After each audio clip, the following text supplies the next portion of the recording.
Judge Lee, I don't believe you were truthful in answering Senator Lee's questions. You wrote an article in 2010 entitled An Overview of Special Populations in California Prisons, did you not? Yes, I did. Okay. And in that article, you argued that male prisoners should be allowed to claim they are transgender in order to be assigned to a female prison, didn't you? As I said to Senator Lee, that was an article which arose from a symposium, which I just moderated the panel, and then summarized for the symposium edition the different arguments and issues that were raised. Well, I've read your article, and I don't think that's accurate. You identify certain special populations, transgender people, immigrants, and racial minorities. And you're very critical of the way the California prison system treats them. For example, I'm going to quote here, your words, not mine. The prison system relies heavily on a dichotomous sex-based means of classification. Prisoners are classified by their biological attributes rather than their gender identification. As described by one of the people in the California prison system, the classification process is gender neutral. We really don't distinguish between transgender and non-transgender inmates. Did I read that correctly? Senator, I don't recall it word by word, but Here it is. So. Okay. And at the end, here's your conclusion. Your words, not mine. In conclusion, because each of these populations, including transgender, traditionally has been marginalized by American society based on their gender, race, ethnicity, or status, they are often further distanced from and marginalized by society upon incarceration. A recent president said you can fairly judge the character of a society by how it treats the weak, the vulnerable, the most easily forgotten. Did you say that? That's what was written. Okay. And so, but you're saying your article is just a summary of the opinions of people that you moderated? I moderated a panel. There were 3 panelists about those different topics.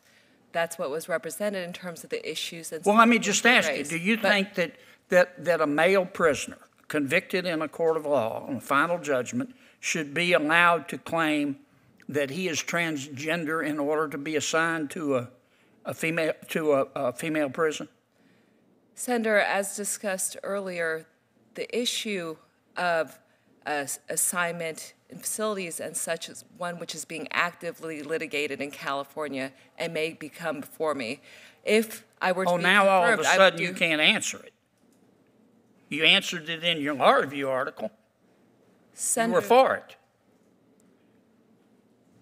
But now you can't answer it? Is that your testimony? My testimony is that was an article from over 13 years ago, and that as a judge now, and as I have been for nearly the last 5 years, my responsibilities are to fully, faithfully, and the truth is you believe that a male prisoner should be able to allow at the sentencing phase to claim that he is transgender in order to be assigned to a female prison. Now, you believe that, don't you?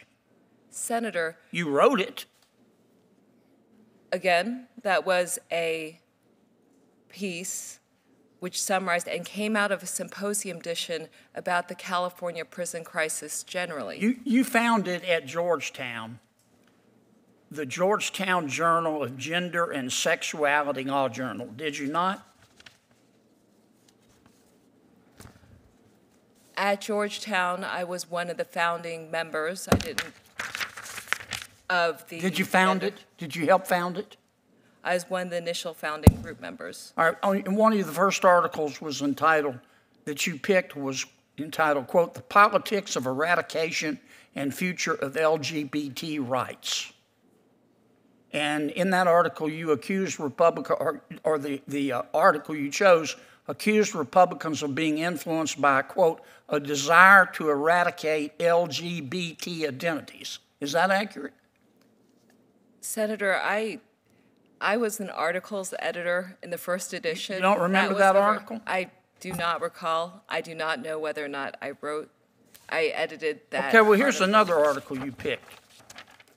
Quote, here's the title of the article that you picked for your journal. "Gender is Fake. The Ongoing Need for an Equal Rights Amendment." And the article says, quote, "The need for the ERA is more pressing now than ever, given modern conceptions of gender as a social construct." Did I read that right? Senator, I don't, as I said, I was an articles editor who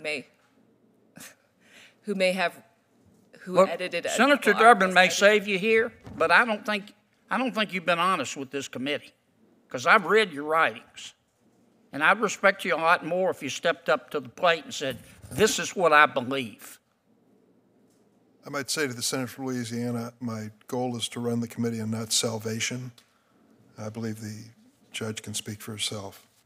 I'm sure well, let me say this. Thank you for giving me the extra time. Judge Padilla.